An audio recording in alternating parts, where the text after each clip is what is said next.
हम लोग फिर ये क्वेश्चन कर लें, है ना। ये क्वेश्चन हम कर लेते हैं। अब देखो ये जो है ये किससे मिलके बना है, ये बना है ये वाले आयन से मिलके और ये वाले आयन से। तो खोलासला कहता है कि इसकी independent molar conductivity eight infinite dilution पे और इसकी लिमिटिंग मोलर कंडक्टिविटी, है ना, का जो अलग अलग आयन का जो सम होगा वो इसके बराबर होगा। तो हमें इनमें से देखेंगे ये वाला और ये वाले को अगर जोड़ दें और इसको माइनस कर दें, कैसे, देखो ऐसे, कैसे, ये CH3COO को इसके साथ जोड़ दें, इसके साथ जोड़ दें HCl के साथ और माइनस कर दें इसके साथ, है ना, इसके साथ कर दें तो आपको क्या बचेगा, देखो आपको ये आ जाएगा। आ रही बात समझ में? कैसे आ जाएगा ये, कैसे आ जाएगा बताओ, हैं? क्योंकि इसको हम ऐसे लिख सकते हैं ना, अलग अलग लिख सकते हैं ना, CH3COO नेगेटिव लैम्डा ये पॉजिटिव प्लस या मोलर कंडक्टिविटी कर दें ना, और ये लिमिटिंग मोलर कंडक्टिविटी किसकी, Cl नेगेटिव की माइनस, है ना, लिमिटिंग मोलर कंडक्टिविटी किसकी, सोडियम की प्लस लिमिटिंग मोलर कंडक्टिविटी किसकी, Cl आयन की। ऐसे तो इसी कर सकते हैं हम, किसी कर सकते हैं। तो ये और ये तो मिलके बराबर हो जाएगा इसके, ये कट जाएगा इसके साथ नेगेटिव में ना, और इसके साथ कट जाएगा ये नेगेटिव तो इसके साथ कट जाएगा, तो बचेगा क्या, ये और ये बचेगा। ठीक है, तो अब इनकी वैल्यू क्या थी, इसकी वैल्यू क्या थी 5, इसकी वैल्यू क्या थी 5, इसकी कितनी थी -5, तो कितना होगा 10 - 5 = कितना हो गया 5। तो इसकी आ गई नहीं आ गई, ये आ गई। ये तरीका है क्वेश्चन करने का इसका, है ना। उनके आयंस को तोड़ लेंगे तो इसको जो हमें क्या करना होता है, जिसका निकालना होता है ना, जिस इलेक्ट्रोलाइट की लिमिटिंग मोलर कंडक्टिविटी निकालनी होती है, इसको लिमिटिंग बोलते हैं। इनफाइनाइट डाइल्यूशन में जो भी कंडक्टिविटी होगी ना एक मोल की, होती है लिमिटिंग मोलर कंडक्टिविटी। तो जिस भी इलेक्ट्रोलाइट की लिमिटिंग मोलर कंडक्टिविटी निकालनी होगी, जिस भी इलेक्ट्रोलाइट की लिमिटिंग मोलर कंडक्टिविटी निकालनी होगी, तो उसका वो आयंस ले लेंगे। और ये आयन कैसे आएंगे भैया, ये सब भी आयंस में है ना। तो ये है भैया, ये देखिए ये वाला इन दोनों को जोड़ लिया, इसको घटा दिया। इसके आयंस क्या हैं, इसके आयंस ये वाले हैं, इसके आयंस क्या हैं, इसके ये और ये हैं, इसके क्या हैं, ये और ये। तो इन्हें जोड़ दो, इन्हें घटा दो, तो काट के देखो तो ये वाले आयन बचेंगे, ये आयन बचेगा, ये आयन बचेगा। ठीक है, इस तरीके से हम कर लेंगे क्वेश्चन। और देखो ये तो इस तरीके से होता है, और एक तरीका मैं आपको थोड़ा शॉर्ट बताऊंगा, उससे आपको बहुत जल्दी हो जाया करेगा। किसको जोड़ना है, किसको घटाना है, ये बात आपको ज़्यादा दिमाग लगाना नहीं पड़ेगा, सिर्फ एक रिएक्शन याद रखनी पड़ेगी। आपका CH3COOH है, तो ज़्यादातर जो आपको मिलेंगी ये तो आयंस है, और आयंस की रिएक्शन बड़ी आसान होती है, कैटायन एनायन एक्सचेंज होते हैं। तो मुझे CH3COOH बनाना है, ये टारगेट रखना है बस आपको। जिसका भी निकलवाए आपको कहे मुझको ये बनाना है, चाहे वो रिएक्शन स्पॉन्टेनियस हो या नॉन स्पॉन्टेनियस हो, आपको ट्रिक बना लेनी है। कैसे, देखो ऐसे हमें पता है कि अगर CH3CONA में अगर मैं HCl मिला दूं, है ना, तो क्या होगा, देखो ये निगेटिव है, ये पॉजिटिव है, तो ये वाला H इधर आ जाएगा और NaCl ये बन जाएगा, तो बन जाएगा CH3COOH और NaCl। बताओ हो जाएगा नहीं हो जाएगा, है ना। तो रिएक्शन आप कहेंगे इधर से पॉसिबल है नहीं है, इसको मत देखो। अगर रिएक्शन इधर से स्पॉन्टेनियस नहीं होगी तो इधर से स्पॉन्टेनियस होगी, कुल मिला के होगा ऐसा, होगा नहीं होगा ऐसे, बताओ क्लियर हो गया बात। तो हमें जो भी बनाना है उसको रखो इधर, और जो 3 आइटम हैं उनको जिनको जोड़ो, और दूसरा वाला तीसरा वाला आइटम जो होगा 2 को जोड़ दो, और तीसरा वाला इधर खुद ही मिल जाएगा आपको। ठीक है, तो क्या करना है आपको, जिसकी आपको लिमिटिंग मोलर कंडक्टिविटी निकालनी है जिस इलेक्ट्रोलाइट की, उसको साफ आप ऐसे कर सकते हो, रिएक्शन में ऐसे कर सकते हो। हमें पता है, क्योंकि पहली बात तो ये भैया इलेक्ट्रोलाइट्स हैं, बहुत कॉम्प्लिकेटेड रिएक्शन तो होगी नहीं इनकी, इसमें कैटायन एनायन एक्सचेंज होंगे, वो आप खरीदोगे एक्सचेंज। ये कैसे आएगा भाई, ये तो भाई ऐसे आ जाएगा कि H लगा दो यहाँ पे, तो इसको उठाओ और ये वाला H यहाँ आ जाएगा, NaCl आ जाएगा। तो ये टफ रिएक्शन नहीं आएगी, ऑर्गेनिक की रिएक्शन की उधर से हो रहा है, मैकेनिज्म करने पड़ रहे हैं। ठीक है, क्योंकि भैया इलेक्ट्रोलाइट्स है, कैटायन एनायन की रिएक्शन सिंपल है, कैटायन एनायन आपस में एक्सचेंज हो जाते हैं। ठीक है, तो ये वाला पॉजिटिव पार्ट, ये नेगेटिव पार्ट। तो इससे किससे एक्सचेंज हो जाएगा, इससे, है ना, और ये चल जाएगा इसके साथ, ठीक है। अब मैं आगे इसके लगा दूं लिमिटेड मोलर कंडक्टिविटी, सबके आगे साइन लगा दूं limiting molar conductivity, limiting molar conductivity, limiting molar conductivity. तो आपको पता है इसको जोड़ दो और इसको इधर ले जाओ, तो लिमिटिंग मोलर कंडक्टिविटी जो होगी CH3COOH की वो क्या होगी, एक तो ये प्लस ये माइनस NaCl, तो ये कितना, 5 माइनस 5, इसकी आ जाएगा limiting molar conductivity of CH3COOH के बराबर आ जाएगा। तो ये 3 माइनस 5 कितना आ गया, 5 आ गया, क्या आ गया, 5 ही आ गया। तो ये इस तरीके से क्या करो, और ये तो हमने ऐसे करा भी, ये लिमिटिंग लगानी होती नहीं है, क्योंकि हमें तो क्या नाम है, कोई सब्जेक्टिव तो है नहीं हमारा पेपर, ऑब्जेक्टिव है, तो हमें झट क्या करना है, पता है ये जोड़ लो और ये घटा दो, तो ये सब करने की जरूरत नहीं है। आपको एक रिएक्शन समझ में आई, अच्छा ये से जोड़ दो, इसको जोड़ दो, 5 और 5 10, और इसे घटा दो, -5 हो गया 5। तेजी के साथ कर दिया क्वेश्चन, स्पीड के साथ, ठीक है ना। चलिए आगे चलती, ये क्या कह रहा, अच्छा BSO4, अच्छा BSO4 बनाना है, अच्छा तो हम ट्रिक क्या करेंगे, कुछ हमें शॉर्ट में करना है ना, BSO4 मैंने इधर लिख दिया, अच्छा BSO4 कैसे बनेगा, BaCl2 है, क्योंकि ये बैरियम जो है ना सेकंड ग्रुप का बनता है, तो BaCl2 प्लस H2SO4, क्योंकि मुझे SO4 लगाना है ना Ba के साथ, तो मुझे H2SO4 वाले को जोड़ दूंगा मैं, तो मेरा क्या बनेगा, 2HCl माइनस 2HCl, ये तो होगी रिएक्शन, बताओ H और Cl इधर आ जाएंगे, 2HCl 2 बनेंगे, 2HCl, बताओ ये समझ में आ गई। तो लिमिटिंग मोलर कंडक्टिविटी, इसको जोड़ोगे तो ये बनेगी और ये बनेगी, इसको माइनस कर दो, तो कितनी है, 2 वाली माइनस करनी है, तो BaCl2 कितना भैया, x1, H2SO4 कितना है, x2, और ये क्या ही 2 ही, और ये कितने का, इक्कीस की, तो यहाँ पे 2x3 माइनस करेंगी, तो कितनी आ जाएगी, लिमिटिंग मोलर कंडक्टिविटी इसकी आ जाएगी। ये शॉर्ट में निकालने का तरीका, ये बताओ आसान है नहीं है। तो हम क्या क्या करेंगे, हरकत किसी से जोड़ेंगे, वो इसी कर लेंगे, यहाँ लगा के चाहे ऐसे कर लो, चाहे, क्योंकि आपको देखेगा नहीं आंसर कैसे निकाला आपने, तो आप ऐसे करके आंसर निकाल दोगी। समझ में आ गई बात। हमें क्या करनी, हमें सिर्फ रिएक्शन देखनी है। अगर हमें रिएक्शन समझ में आ गई, रिएक्शन पहली बात तो टफ होगी नहीं, क्योंकि इलेक्ट्रोलाइट है, इलेक्ट्रोलाइट भैया आयंस में टूटेंगे, तो केटायन एनायन एक्सचेंज होंगे आपस में। कोई ये तो नहीं है कि भैया एटम सारे टूटेंगे फिर जुड़ेंगे, कुछ नई रिएक्शन होने वाली है, ऐसा नहीं, सिंपल रिएक्शन होगी। तो इसके लिए हमें ये ट्रिक लगानी है और जल्दी से हमारे क्वेश्चन हो जाएगा, ठीक है।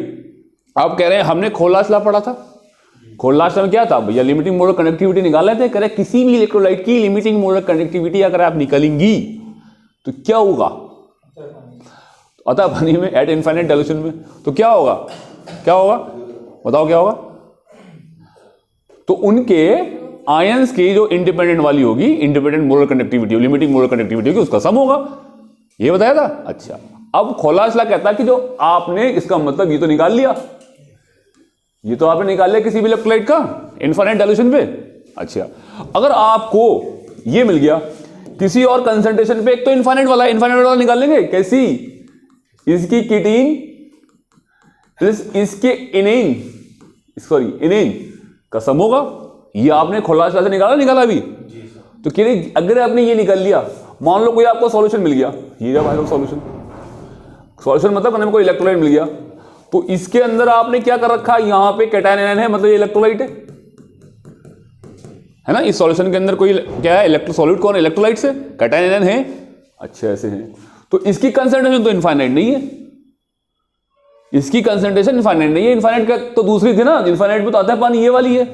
जो इनफाइनाइट खूब पानी होगा, आता है पानी होगा, तो तब क्या बोलेंगे, लिमिटिंग मोलर कंडक्टिविटी बोलेंगे, लैम्डा इनफाइनाइट क्यों बोलेंगे, ऐसे निकाल लेंगे। तो ये तो हम निकाल लेंगे खोलास लॉ से, क्या नाम इसके कैटायन और एनायन की वो निकालेंगे इंडिविजुअल इंडिपेंडेंटली, उन दोनों को जोड़ देंगे तो आपका ये निकल जाएगा इनफाइनाइट पे। तो इनफाइनाइट पे निकल जाएगा, बुक्स के अंदर रिकॉर्डेड है, ये लिमिटिंग मोलर कंडक्टिविटी हर इलेक्ट्रोलाइट की निकली पड़ी है, उस पर आता पानी मिलाया और सबका कैलकुलेशन करके रख दी, ठीक है। ये तो हमें पता है ना, कैटायन एनायन की सबकी निकली, उन्हें जिस कैटायन अलग अलग निकाल रखे हैं कैटायन एनायन की, जो सा जिससे इलेक्ट्रोलाइट बनना है उसी को उससे जोड़ा और बना दिया हमने। अब कह रहे हैं कि किसी भी कंसंट्रेशन पे, मान लो कोई सी कंसंट्रेशन है, उसकी कैसे निकालेंगे? तो बोले अल्फा कैसे निकालेंगे कि उस कंसंट्रेशन पे जब इनफाइनाइट पानी होगा, जे पानी, तमाम पानी, तब अल्फा कितना होगा? अल्फा कितना होगा? तब 1 होगा। 100% टूट जाता नहीं टूट जाता? 100% बताओ, 100% टूट जाता है? क्या टूट जाता है 100%? इलेक्ट्रोलाइट 100% डिसोसिएट हो जाता नहीं हो जाता है? अल्फा इज इक्वल टू 1 होगा। कब? जब अथा पानी पे। अच्छा, लेकिन जब इस पे कितना टूटेगा अल्फा, ये निकालना है, ये निकालना है। इस पे अल्फा कितना होगा? What will be the alpha at this concentration? कोई भी कंसंट्रेशन हो, जो भी कंसंट्रेशन हो, उस पे कितना होगा? तो बोले अल्फा हमें एक तरीके का फार्मूला है, वो क्या? बोले जो ये 1 वाले पे निकलता है, जब अल्फा 1 होता है, मतलब इनफाइनाइट डाइल्यूशन पे जो आपकी लिमिटिंग मोलर कंडक्टिविटी क्या होगी? ये होगी ना, लैम्डा इनफाइनाइट होगी नहीं होगी? अतः पानी पे, बोला अतः पानी, और जिस भी कंसंट्रेशन पे निकालना उसकी कंडक्टिविटी पता हो आपको, मोलर कंडक्टिविटी पता हो आपको उस कंसंट्रेशन पे, उस कंसंट्रेशन में क्या पता हो?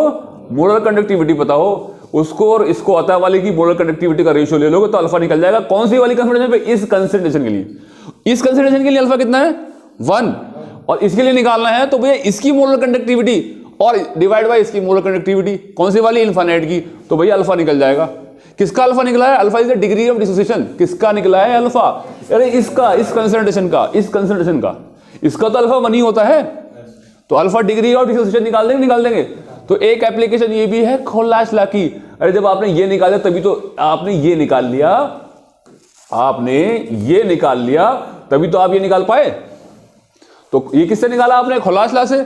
तो आपने ये निकाल लिया तो आप अल्फा भी निकाल लोगे खोलाशला से। तो अल्फा क्या होता है? डिग्री ऑफ डिसोसिएशन, कि इस कंसंट्रेशन पे इलेक्ट्रोलाइट कितने टूट गई, ये होता है अल्फा। आ गई बात समझ में? क्या होता है अल्फा?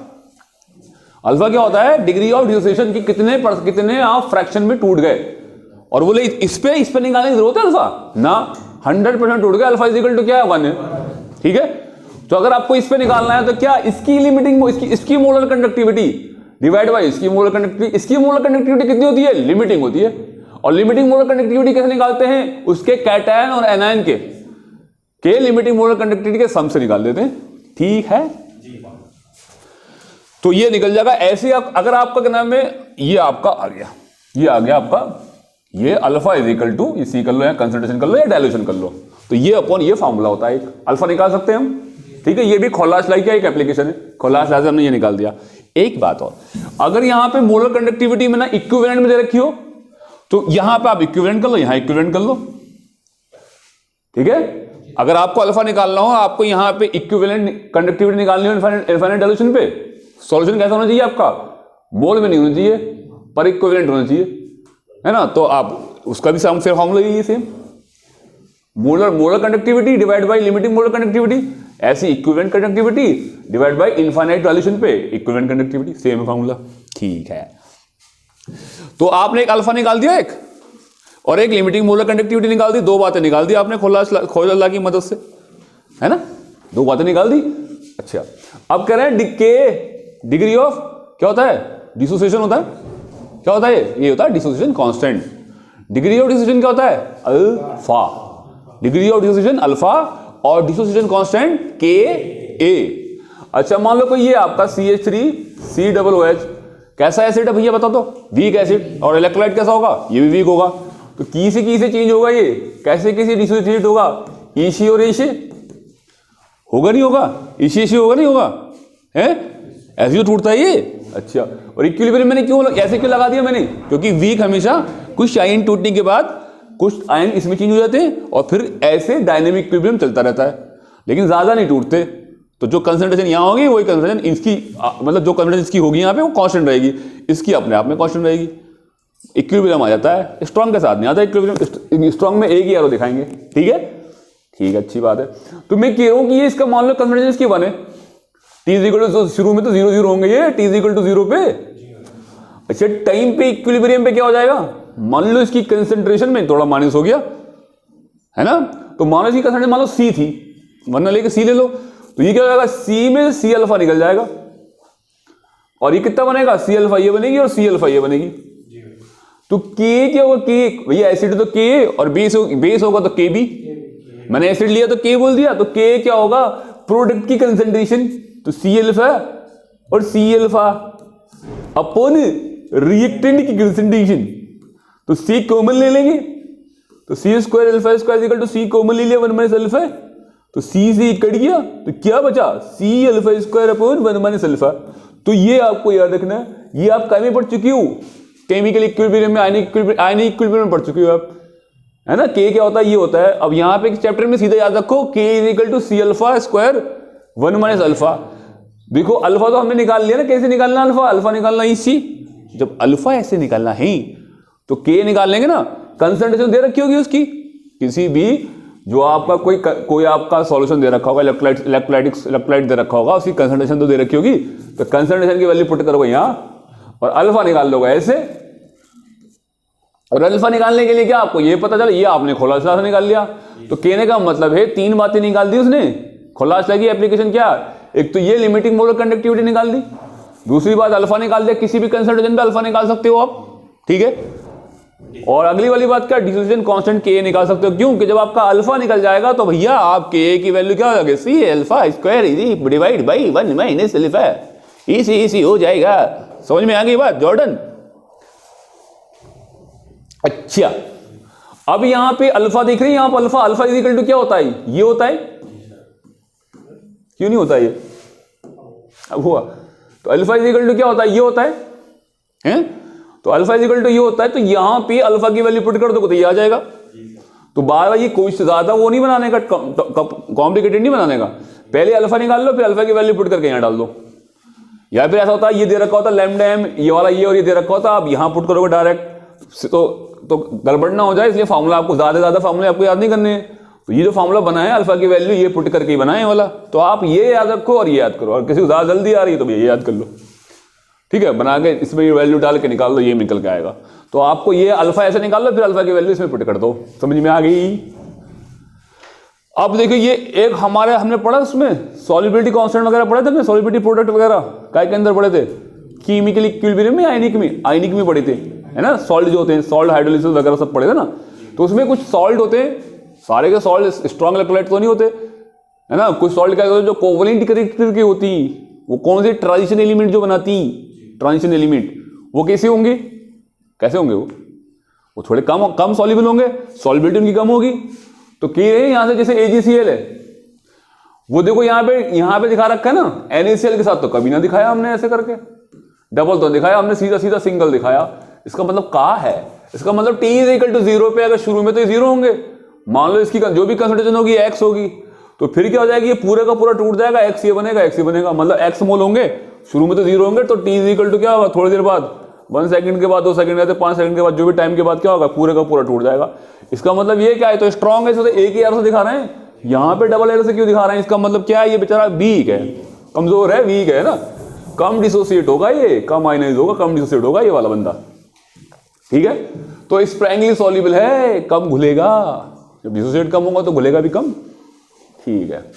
तो लैम्डा एम जो होता है, लैम्डा एम जो होगा किसी भी, जैसे किसी इलेक्ट्रोलाइट का, ऐसे भी एक इलेक्ट्रोलाइट लेके चलो, जैसे NaCl को लेकर चल लो, ऐसे AgCl को लेकर चल लो, क्या kappa into 10⁻³ is equal to, यही तो रहती है, ये बताओ, ये तो होती है।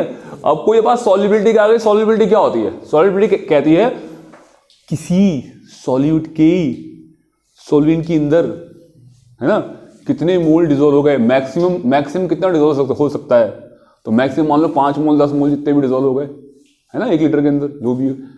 तो सॉल्युबिलिटी भी तो वही होती है, कंसंट्रेशन, लेकिन वो मैक्सिमम कंसंट्रेशन होती है, सॉल्युबिलिटी तो कंसंट्रेशन होती है ना, है ना। तो सॉल्युबिलिटी एक कंसंट्रेशन होती है, वो टॉप कंसंट्रेशन होती है, मतलब कहने का मतलब है उसमें ज्यादा से ज्यादा डिजोल्व हो जाता है। तो मैक्सिमम AgCl आप इतना डिजोल्व कर सकते हैं, इतना से जो बोले जितना भी होना था वो थोड़ा ही होता है बेचारा, तो उसकी सॉल्युबिलिटी कहलाती है। AgCl की जो कंसंट्रेशन होगी किसी पानी के अंदर, जितना घुल सकता है एक रूम टेम्परेचर पे, ठीक है, किसी एक डेफिनेट अमाउंट के साथ सॉल्वेंट की या सॉल्यूशन की, ठीक है, तो वो क्या चीज होगी, आपकी कंसंट्रेशन ही होती है, मतलब मोलिटी होती है सॉल्युबिलिटी। तो मैं इसकी जगह सॉल्युबिलिटी लिख दूं, मैं सॉल्युबिलिटी लिख दूं, AgCl सॉल्युबिलिटी ऑफ AgCl लिख दूं मैं मोलिटी की जगह, ठीक है। और मैं सॉल्युबिलिटी को इधर ले जाऊं और लैम्डा एम इधर आ जाएगा। तो बताओ आप सॉल्युबिलिटी ऑफ AgCl निकाल सकते हैं ना, जब आपकी AgCl की कप्पा पता हो आपको, ये तो आपको पता ही है, एक के आगे 3 जीरो लगाने। और ये तो आपको AgCl, ये क्या चाहे लिमिटिंग मोलर कंडक्टिविटी पता हो आपकी किसकी, AgCl की, ठीक है। तो आप यहाँ पे सॉल्युबिलिटी निकाल सकते, नहीं निकाल सकते, है ना। और सॉल्युबिलिटी प्रोडक्ट आपको पता ही होता है, इसका ये मान लो ये कोई S है तो ये कितना टूटेगा, फिर शुरू में 0 0 है, फिर ये सॉल्युबल सारा सॉल्युबल हो गया तो ऐसे बनेगा, ऐसे बनेगा। तो सॉल्युबिलिटी प्रोडक्ट कितना होता है, KSP, इसका और इसका स्क्वायर। जब आप सॉल्युबिलिटी निकाल देंगी तो KSP भी निकाल देंगे, निकाल देंगे, सॉल्युबिलिटी का प्रोडक्ट होता है, सॉल्युबिलिटी का ये सॉल्युबिलिटी इनटू सॉल्युबिलिटी कर दो, वो सेम ऐसे होता है ना कि equilibrium is equal to product की कंसंट्रेशन अपॉन, यहाँ तो गायब हो जाएगा ना, तो ये हो जाएगा ना, ये हो जाएगा आपका कितना, KSP इज इक्वल टू क्या हो जाएगा, S स्क्वायर। तो आप सॉल्युबिलिटी निकाल दोगे यहाँ से तो KSP भी निकाल दोगे। तो एप्लीकेशन समझ में आई, कितनी सारी एप्लीकेशन है। तो क्या क्या निकाल सकती हैं आप खोलना इसला से, एक तो लिमिटिंग मोलर कंडक्टिविटी और दूसरा अल्फा डिग्री ऑफ डिसोसिएशन, तीसरा है के डिसोसिएशन कांस्टेंट, सॉल्युबिलिटी और सॉल्युबिलिटी प्रोडक्ट KSP। जब S निकल जाएगा तो इतनी बातें हम निकाल सकते हैं। इसकी एप्लीकेशन किसकी, खोलाशला की। ओके, क्वेश्चन करो, क्वेश्चन कितने हल्के हल्के क्वेश्चन है, बहुत जो भी क्वेश्चन आए हम सारे करते हैं यहाँ पे अभी तक जितने भी आए हुए। तो ये केरियाक द मोलर कंडक्टिविटी, ये क्या मतलब है, इस सॉल्यूशन की, मतलब ये कंसंट्रेशन दे रखी है ना, तो कंसंट्रेशन मतलब क्या है, में दे रखी है मोल, मोलिटी दे रखी है 0.5 मोल, और DMQ का मतलब क्या होता है, लीटर, 1 DMQ बराबर 1 लीटर, ठीक है। कह रहे हैं इसकी AgNO3 की विद इलेक्ट्रोलिटिक कंडक्टिविटी या कंडक्टिविटी मतलब कप्पा, कप्पा कितने दे रखा है, कप्पा कितने दे रखा है 5.76 इंटू 10 की पावर -3। तो हम ही पता ही निकालना क्या ही, मोलर कंडक्टिविटी निकालनी है क्या, हाँ वो तो निकालनी है। बोले मोलर कंडक्टिविटी क्या है, मोलर कंडक्टिविटी इज है, क्या है, कौन सी, बोले क्या क्या दे रखा तुमने, बोले हमने ये दे रखा, हमने ये दे रखा, बोले अभी निकालते हैं, बोले कैसे, बोले फार्मूला लगा के, बोले कैसे कैसे फार्मूला बताओ तो सही, बोले जिस भी कंसंट्रेशन की आपको निकालनी है, बोले इसकी निकालनी है, बोले हाँ तो क्या बात है, बोले इसी कंसंट्रेशन की निकल जाएगी, कितनी 0.5 मोल वाली कंसंट्रेशन की निकल जाएगी।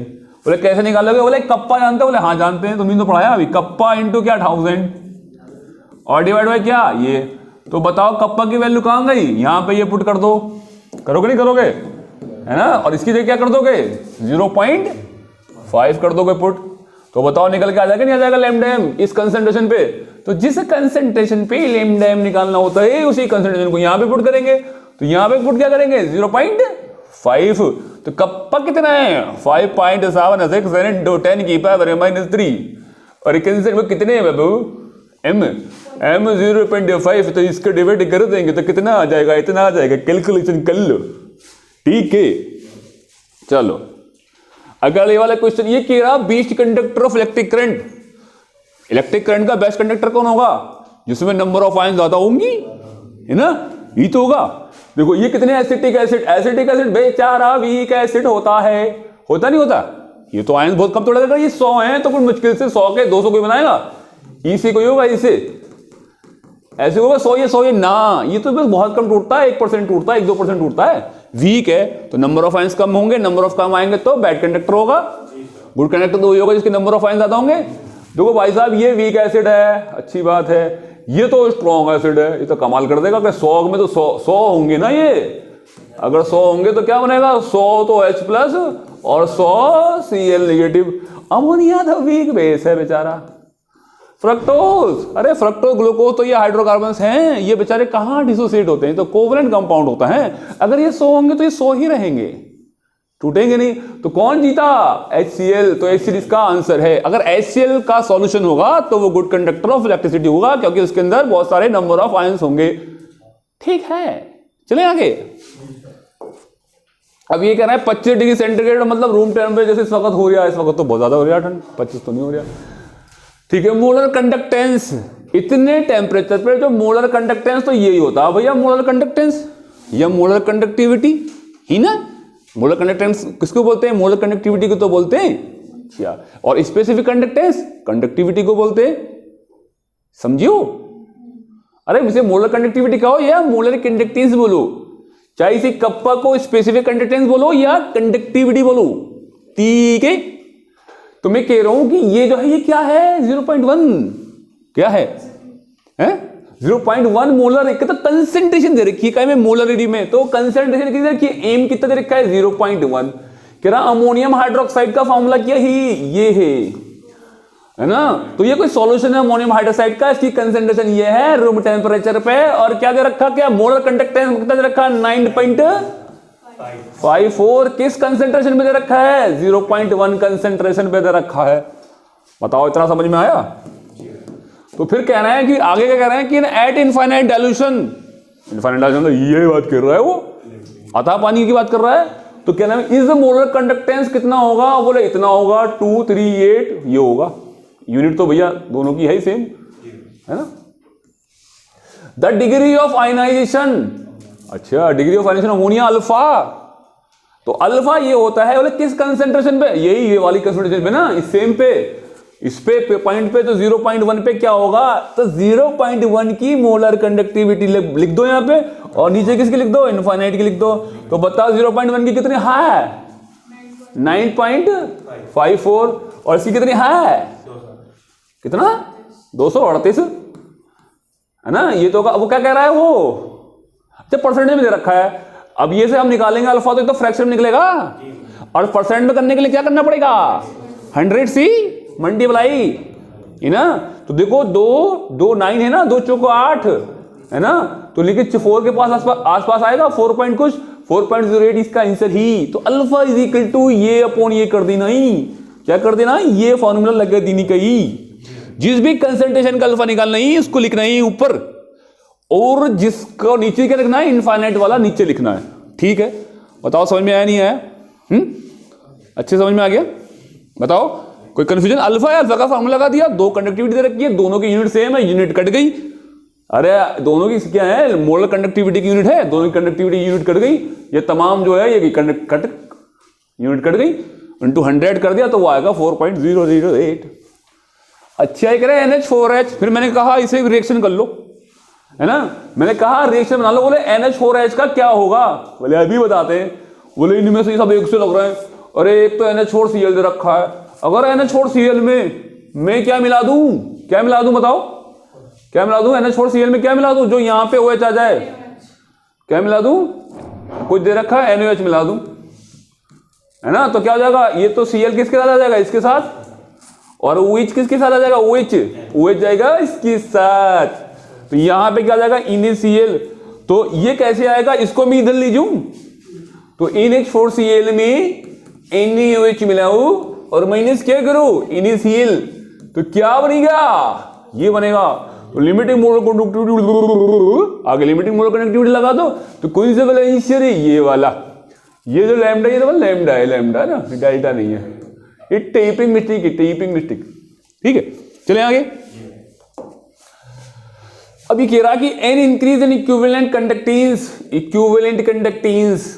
हाँ तो क्या करें, फिर क्या करें हम, करें strong electrolyte with dilution mainly due to mainly कोई स्ट्रॉन्ग इलेक्ट्रोलाइट है, स्ट्रॉन्ग कौन सा वाला भैया, स्ट्रॉन्ग वाला कौन सा, HCl ले लो, KCl ले लो, ये सॉल्ट भी स्ट्रॉन्ग है ना, 100% टूटता ना, तो कह रहा है मेनली किसकी वजह से रहेगा, इसके अंदर कंडक्टिविटी, जब पानी मिलाते हैं डायल्यूशन करते हैं तो क्या होता है, कैटायन आयन क्या होते हैं, दूर हो जाते हैं, वीक के साथ 2 बातें होती हैं, एक तो क्या नाम है उसके आयन दूर तो होते हैं, दूसरी वाली बात उसका क्या हो जाता है, डिग्री ऑफ डिसोसिएशन बढ़ जाता है, अतः पानी मिलाने पे कितना हो जाएगा, इनफाइनाइट हो जाता है, मतलब क्या नाम है अल्फा इज इक्वल टू 1 हो जाता है।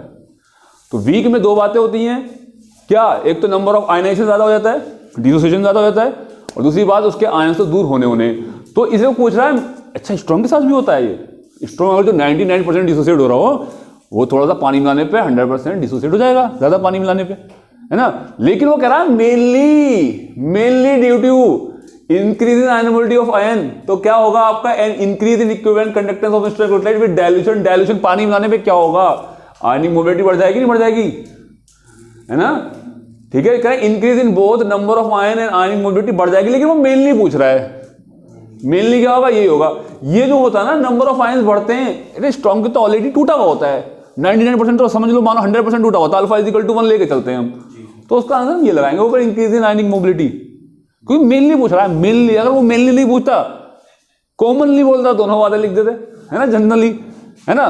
टूट स्ट्रॉन्ग के साथ भी फर्क पड़ता है, आयनाइजेशन में थोड़ा सा फर्क पड़ता है। जो आपके स्ट्रॉन्ग इलेक्ट्रोलाइट है वो 100% नहीं टूटते, वो 99.9% है, तो थोड़ा पानी मिलाने से थोड़ा सा वो भी तो टूटेंगे हल्के से। वीक तो टूटता है। तो मेनली लिखा ना मेनली, तो मेनली के वर्ड ने हमें इस पे निशान लगाने के लिए छूट दे दी, बोला इस पे लगा दो, ये क्या नाम है, ये तो ये भी सही है, लेकिन क्या नाम है, ये मेनली की बात कह रहा है वो। तो ये तो वीक के लिए होता है ये। फिर वीक में और स्ट्रॉन्ग में फर्क क्या हो जाएगा, है ना। वीक में और स्ट्रॉन्ग में, क्योंकि हमारा कौन सा है, स्ट्रॉन्ग की बात कह दी ना उन्होंने, फिर तो वीक के लिए भी ये निशान लगाएंगे, स्ट्रॉन्ग के लिए ये कोई बात हो गई, तो ऊपर वाला निशान लगा देंगे। अच्छा, कहना था इक्विवेलेंट कंडक्टेंस, ये जब भी m/32 दे रखो ना, इसका मतलब ये है कि इसकी जो मोलिटी है वो 1/32 है। कभी नॉर्मलिटी n/10 ले रखी है, उसका मतलब है नॉर्मलिटी जो है वो 10 है। ठीक है, क्वेश्चन को इस तरीके से समझा करो आप। तो मोलिटी कितनी दे रखी है, 1/32, मतलब कंसंट्रेशन कितनी दे रखी है, 1/32 दे रखी है। ठीक है, उसके बाद कह रही है कि of a weak monobasic, monobasic का मतलब क्या है, कोई मोनोबेसिक मतलब कोई एसिड है, ये बेचारा मोनोबेसिक ही तो है, क्योंकि इसमें एक H+ आयन निकल रहा है, इसमें से एक H+ आयन निकलेगा तो उसकी बेसिसिटी कितनी होती है उस एसिड की, 1, तो ये मोनोबेसिक एसिड है। तो जो मोनोबेसिक एसिड होते हैं जिनकी बेसिसिटी सेम होती है, मोलिटी इज इक्वल टू क्या होता है, नॉर्मलिटी, है ना। नॉर्मलिटी इज इक्वल टू क्या होता है, n फैक्टर, यहां पे ये होगा। तो नॉर्मलिटी के यहां पे मतलब कौन होगा, बेसिसिटी जब 1 है तो molality is equal to normality बराबर हो जाएगा, नहीं हो जाएगा। मोनोबेसिक वाले केस में normality is equal to molality हो जाएगा, जिसमें n फैक्टर 1 होता ही normality is equal to molality हो जाती ही। समझ में आ गई बात। ठीक है, तो मैं कह रहा था कि ये की चीज है, क्या है, इक्विवेलेंट कंडक्टेंस है। तो इक्विवेलेंट कंडक्टेंस क्या होता ही, ये होता है, बताओ। मोलर कंडक्ट ये होता नहीं होता है, मोलर कंडक्टिविटी इक्विवेलेंट कंडक्टेंस के बराबर कैसी होती है, अब के n की मल्टीप्लाई इधर कर देते हैं कंडक्टिविटी में, और नॉर्मलिटी मोलिटी में मल्टीप्लाई कैसे किधर करते हैं, मोलिटी इनटू n फैक्टर, ये बात होती है ना, फार्मूला उल्टा होता है। इसमें n फैक्टर कहां रहेगा, इक्विवेलेंट के साथ। तो भाई साहब एक बात बताओ, जब इन की वैल्यू 1 ही तो ये दोनों बराबर होगी, नहीं होगा इसमें, क्योंकि मोनोबेसिक ही है ना, दोनों बराबर है ना, क्यों भाई, तो दीपक ठीक है ना, सही आ रहा समझ में। ठीक है, तो इतना बात है। तो कहने का मतलब अब क्या कह रहे हैं यहां पे, देखो कह रहे हैं एट इनफाइनाइट डाइल्यूशन पे क्या दे रखा है, इनफाइनाइट डाइल्यूशन पे क्या चीज दे रखी है, इक्विवेलेंट कंडक्टेंस। अच्छा, इनफाइनाइट में दे रखी है, और ये क्या भी दे रखी है, इस कंसंट्रेशन में दे रखी है, दोनों दे रखी है, मतलब ये भी दे रखी है इक्विवेलेंट कंडक्टेंस, कौन सी कंसंट्रेशन पे, 1/32 कंसंट्रेशन पे, और इनफाइनाइट वाली पे भी दे रखी है, वो कितनी दे रखी है, 400 दे रखी है, 400। ठीक है, तो वहां पे यूनिट ना तो उन्होंने यहाँ पे मोल लगा रखी है ना, यहाँ पे इन्होंने वो लगा रखी है ना, इक्विवेलेंट। तो हमें पता है इक्विवेलेंट कंडक्टिविटी और मोलर कंडक्टिविटी इस केस में सेम ही है ना, सेम ही बराबर नहीं बराबर है। तो अल्फा क्या होगा, अल्फा इज इक्वल टू, वैसे अभी अल्फा निकलवा रहा वो के निकलवा रहा, के तो निकाल देंगे, क्या होता है C alpha is equal square equal to 1 minus alpha, K निकाल लेंगे, अल्फा तो निकालने पहले अल्फा क्या होगा 8/400। तो अल्फा निकाल के यहां पे लिख दो, और यहां करने के बाद के निकाल दो, बताओ कर लोगे नहीं कर लोगे, हैं कर लोगे, कैलकुलेशन तो करनी है, अगर हाथ से ना हो तो कैलकुलेटर एक बार कैलकुलेटर से कर लियो, फिर चेक कर लियो भाई क्या कहां कैलकुलेशन में गलती हो रही है, इनमें से कोई आंसर नहीं आ रहा है ना। तो बताओ कर लोगे, पहले अल्फा निकालोगे ऐसे, और फिर निकालोगे के, क्योंकि हमें पता है जब इक्विवेलेंट हो उसका भी तो यही होता है, ये वाला फार्मूला पढ़े थे नहीं पढ़े थे किसी भी कंसंट्रेशन पे ये। तो यहां तो हम कह रहे हैं मोनोबेसिक है, तो इसमें तो लैम्डा एम बराबर ही होगा दोनों का, ये लैम्डा एम के बराबर ही तो होगा, ये लैम्डा एम इनफाइनाइट के बराबर तो होगा, क्योंकि यहां पे मोलर कंडक्टिविटी और इक्विवेलेंट कंडक्टिविटी बराबर है, क्योंकि मोनोबेसिक है।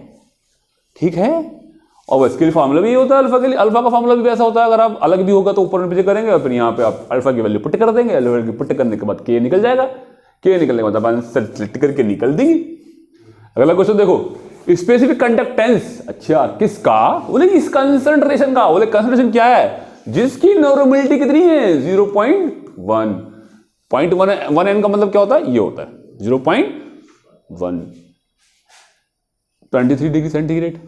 टेम्परेचर का क्या करेंगे, चार डालेंगे, कोई टेम्परेचर की तो कोई बात होती है ना यहाँ पे। अच्छा इतना है, ये क्या है स्पेसिफिक कंडक्टेंस, मतलब कप्पा। अरे स्पेसिफिक कंडक्टेंस कंडक्टिविटी को तो बोलते हैं, ठीक है, the resistance of the cell containing the solution at the same time was found to be 55 ohm. क्या चीज है? ये रेजिस्टेंस है। कितना है? 55 ओम। हरिओम। The cell will be, cell कितना होगा?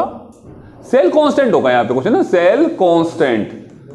Cell constant will be, cell constant क्या होता है? देखो हमने पढ़ा था formula, resistance is directly proportional to the length and inversely proportional to the area. और रेजिस्टेंस इज इक्वल टू, हमने यहां पे लगाया था रू एल अपॉन ई, है ना? ठीक है। और हमें पे क्या क्या दे रखा है? रेजिस्टेंस दे रखा है। अच्छा, सेल कांस्टेंट हमें निकालना है, तो क्या होगा? सेल कांस्टेंट को मैं जी स्टार लिख दूं, ये हमारा होता है क्या? जी स्टार। और जी स्टार हमें निकालना है, तो रेजिस्टेंस डिवाइड बाई क्या? रो। और रो क्या होता है? 1/रो क्या होता है? कप्पा। कप्पा होता है, कप्पा थोड़ा के थोड़ा बड़ा होता है, इसके पर थोड़े बड़े होते हैं, ये होता है ये। तो मैं ये कह रहा, जी स्टार मतलब सेल कांस्टेंट जो होगा वो आर इंटू क्या होगा? कप्पा। तो दे रखा वैल्यू दे रखी है क्या? क्या 55 दे रखा और ये दे रखा, तो कौन सा आंसर होगा? निकाल डाला। बताओ समझ में आया नहीं आया? तो ये फॉर्मूला मैंने यहां से निकाले, बाबा कोई फॉर्मूला याद करने की जरूरत नहीं है, ये मैंने आपको डेरिवेशन कराया था ऐसे करके, ये ऐसे हो जाता है, एक याद रखो और आप कैलकुलेट कर सकते हैं। बताओ धीरे समझ में आ रहा सब? ज़्यादा फास्ट तो नहीं हो रहा? स्लो तो नहीं हो रहा ज़्यादा? हाँ भाई।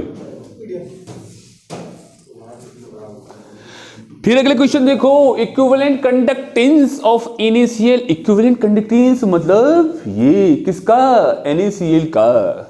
अजी हाँ, NaCl का वो कितना होता है बताओ ना? एन फैक्टर कितना होता है भाई? 1। जब एन फैक्टर होता है तो इक्विवेलेंट कंडक्टेंस और मोलर कंडक्टेंस किसके? दोनों के बराबर होता है। जब एन फैक्टर 1 होता है तो दोनों का मोलर कंडक्टिविटी और इक्विवेलेंट कंडक्टिविटी बराबर होता है। तो इक्विवेलेंट कंडक्टेंस का मतलब क्या है? अरे इक्विवेलेंट कंडक्टेंस का मतलब है इक्विवेलेंट कंडक्टिविटी, और मोलर कंडक्टेंस का मतलब होता है मोलर कंडक्टिविटी, है ना? ठीक है। और स्पेसिफिक कंडक्टेंस का मतलब होता है conductivity, kappa. Specific conductance, molar conductance मतलब मोलर कंडक्टिविटी, है ना? मतलब समझ रहे हो, लैंग्वेज का खेल है थोड़ा सा। तो कह रहे ये है, ये है, ये है, और इनके ये है, ये है, ये है, तो क्या करें? हमें किसका निकालना है? इसका। तो बोले बस हमें ये तो चाहिए था, किसका निकालना है ये बताओ। मैं बोले क्या? अभी हम लगाते हैं रिएक्शन वाली बात, लिखते हैं C2H5 COOH को तैयार करना है कैसे भी करके, और किससे करना है? जो दे रखे हैं उनसे तैयार करना है। और ये कहां पर है? ये था, ये रहा। तो ये यहाँ पे C2H5 है, या C2 यहाँ करो और H5 यहाँ, थोड़ा गलती हो गया ना, तो C2H5 COONA। जी हाँ, C2H5 COONA में हम ऐसा क्या मिलाएं कि यहाँ पे H आ जाए तो हमारा ये बन जाए, तो हम मिला दें HCl। तो HCl मिलाने से यहाँ पे क्या आ गया? हमारा H आ गया, और ये क्या बचा? NaCl। तो देखने में साफ लग रहा है इसका इक्विवेलेंट कंडक्टेंस वही मोलर कंडक्टेंस, इक्विवेलेंट कंडक्टेंस बराबर है, जब वो उसके बराबर है, हमने बताया 1 आ रहा है उसके अंदर NaCl। ठीक है, ठीक है। और ये देखिएगा, और इसे इसमें प्लस कर दो, इसको ले जाओ इधर, तो C2H5 COONA और HCl, और माइनस कर देंगे इसमें से NaCl। तो इसमें का क्या है? इसका क्या है? ये रहा 91। तो 91 में क्या जोड़ दें? कितना जोड़ दें? ये जोड़ दें। ठीक है, HCl 426.16, और क्या माइनस कर दें? NaCl का माइनस कर दें। कहाँ पर है? 126.45, और जो भी आएगा काट पीट के वो हो जाएगा आपका आंसर। क्या आ रहा है? बी आ रहा है। कितने तेज हो रहे हैं बच्चे, मास्टर से पहले कर देते हैं कैलकुलेशन। तो समझ में आ रहा है धीरज, अजय, सावन, समझ में आ रहा है? ज़्यादा तेज तो नहीं हो रहा, फास्ट तो नहीं हो रहा। तो ऐसे क्वेश्चन को कैसे करना? हमें ऐसे करना है, ऐसे करना है। ठीक है, ऐसे करना है, रिएक्शन से करना है। ठीक है, ये शॉर्ट ट्रिक से करने से तेजी के साथ हो जाता, नहीं होता, फास्ट हो रही ना ये स्पीड, तो हमें बस, और गलत नहीं होने के चांस नहीं है इसके अंदर, बस गलत होने के चांस 0%। आइए पढ़ते हैं सेल। सेल कौन सा? बायोलॉजी वाला सेल नहीं है ये, ठीक है, मोबाइल सेल भी नहीं है ये। सेल हमारा वो जो होते हैं टॉर्च में जो डालते हैं वो सेल हैं, घड़ी में जो डालते हैं सेल वाले सेल हैं। सेल 2 प्रकार की होते हैं, एक होता है इलेक्ट्रोकेमिकल सेल और एक होता है इलेक्ट्रोलाइटिक सेल। तो जो सेल बनते हैं, सेल एक अरेंजमेंट होता है, एक नाम एक ऑब्जेक्ट, एक मतलब एक तरीके से डिवाइस होता है। वो डिवाइस का मतलब एक अरेंजमेंट होता है जिसमें केमिकल एनर्जी इलेक्ट्रिकल एनर्जी में चेंज होती है और इलेक्ट्रिकल एनर्जी केमिकल एनर्जी के अंदर चेंज होती है। तो किस में क्या होता है इसको पढ़ते हैं। आइए, एक जो इलेक्ट्रोकेमिकल सेल होता है उसके अंदर केमिकल एनर्जी इलेक्ट्रिकल एनर्जी में चेंज होती है। जो आप यूज करते हैं बैटरी में डालने के लिए, घड़ी में डालने के लिए, वो होते हैं इलेक्ट्रोकेमिकल सेल। और जो ये आपके इन्वर्टर वाली जो बैटरी होती है ना, ये बैटरी बनती है बहुत सारे सेल को सीरीज में लगाने से। तो ये जो सेल होते हैं ये दोनों तरीके के सेल होते हैं, ये इलेक्ट्रोलाइटिक सेल भी होते हैं, ये इलेक्ट्रोकेमिकल सेल भी होते हैं। जब लाइट भाग जाती है ना आपकी, तो ये इलेक्ट्रोकेमिकल सेल की तरह काम करते हैं। केमिकल रिएक्शन वहां होती है और तुमको लाइट देते हैं। और जब लाइट आती है ना, तो इन्वर्टर इनको लाइट देता ही डीसी में, और ये लाइट लेके इलेक्ट्रिकल एनर्जी होके उसमें उल्टी रिएक्शन करते हैं। केमिकल एनर्जी में केमिकल एनर्जी चेंज करते हैं, इलेक्ट्रिकल एनर्जी केमिकल एनर्जी में चेंज होती है इलेक्ट्रोलाइटिक सेल के अंदर। क्या हुआ? ओह, अपडेट्स, नो नीड। ठीक है, तो हमारा क्या होता है, केमिकल एनर्जी काय में होती है इलेक्ट्रिकल, और इलेक्ट्रिकल काय में केमिकल में होती है। ठीक है, तो सेल क्या होते हैं, डिवाइस होते हैं जो इलेक्ट्रो को केमिकल में और केमिकल को इलेक्ट्रिकल एनर्जी में करते हैं। दो तरह के सेल होते हैं, इलेक्ट्रोकेमिकल सेल, इसको गैल्वेनिक सेल या वोल्टिक सेल भी बोलते हैं, इलेक्ट्रोकेमिकल सेल को। इसमें क्या होता है, केमिकल एनर्जी इलेक्ट्रिकल एनर्जी के अंदर चेंज होती है। इलेक्ट्रोलाइटिक सेल में क्या होता है, इलेक्ट्रिकल एनर्जी काय के अंदर चेंज होती है केमिकल के एनर्जी के अंदर। ये तो बहुत नॉर्मल सी बात है। अब कह रहे हैं कि क्या गैल्वेनिक सेल क्या होता है। देखिए, गैल्वेनिक सेल एक इलेक्ट्रोकेमिकल सेल ही है ना, है ना, है ना। अच्छा, अब जो कॉपर और जिंक लेते हैं उसको डैनियल सेल भी बोलते हैं, एक नाम और देते हैं डैनियल साइंटिस्ट के नाम पे, कॉपर और जिंक। ठीक है, ऐसा है। ये जो है जिंक रॉड है, रॉड है, रॉड है, इसके अंदर इलेक्ट्रॉन जा रहे हैं तो ये इलेक्ट्रोड है। ये रॉड है तो ये क्या होगा, इसके अंदर इलेक्ट्रॉन जा रहे हैं तो क्या है, ये इलेक्ट्रोड है। एक इलेक्ट्रोड ये रही और एक इलेक्ट्रोड ये रही। Zinc Zn, zinc. कॉपर ले ली यहां पे, है ना, ये एक तरीके से डैनियल सेल का एग्जाम्पल दे रखा है। और डैनियल सेल क्या होता है, गैल्वेनिक सेल होता है। ठीक है, अच्छा, इलेक्ट्रोकेमिकल सेल होता है। तो अब यहां पे ब्रिज के बारे में बाद में पढ़ेंगे, पहले थोड़ा इसके बारे में पढ़ते हैं। ये इलेक्ट्रोड, भैया कोई मेटल की रॉड है, वो इलेक्ट्रोड है। यहां से हमने क्या लगा दिया, यहां पे कनेक्शन में लगा रखा है, उसे बाद में पढ़ेंगे। अभी जो जिंक रॉड है इसको जो सॉल्यूशन में डिप कर रखा है, ये सॉल्यूशन का है, ये इलेक्ट्रोलाइट है, मतलब इसमें कैटायन एनायंस है। किसके हैं, किसका इलेक्ट्रोलाइट है, ZnSO4 का। तो ZnSO4 पानी के अंदर कैसे डिसोसिएट है, Zn2+ और SO4 नेगेटिव नेगेटिव। ठीक है, इससे ये कॉपर है और ये कॉपर का रोडी, और ये इसके अंदर क्या है, कॉपर का आयन और SO4 का आयन।